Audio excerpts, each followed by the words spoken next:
اعوذ باللہ من الشیطان الرجیم بسم اللہ الرحمن الرحیم۔ شروع اللہ کے نام سے جو بڑا مہربان نہایت رحم والا ہے۔ والشمس وضحاها والقمر اذا تلاها والنہار اذا جلاها۔ سورج کی قسم اور اس کی روشنی کی، اور چاند کی جب اس کے پیچھے نکلے، اور دن کی جب اسے چمکا دے۔ واللیل اذا یغشاها والسماء وما بناها والأرض وما طحاها ونفس وما سواها۔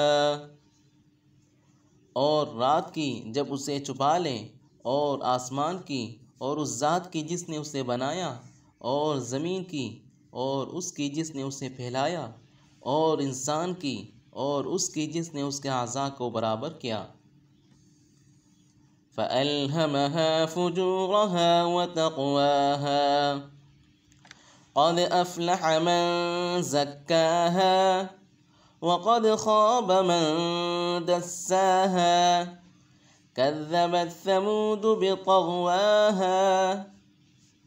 پھر اس کو بدکاری سے بچنے اور پرہیزگاری کرنے کی سمجھ دی کہ جس نے اپنے نفس یعنی روح کو پاک رکھا وہ مراد کو پہنچا، اور جس نے اسے خاک میں ملایا وہ خسارے میں رہا۔ قوم ثمود نے اپنی سرکشی کے سبب پیغمبر کو جھٹلایا۔ اذ انبعث اشقاها فقال لهم رسول الله ناقة الله وسقياها۔ جب ان میں سے ایک نہایت بخت اٹھا تو اللہ کے پیغمبر صالح نے ان سے کہا کہ اللہ کی اونٹنی اور اس کے پانی پینے کے بارے سے حذر کرو۔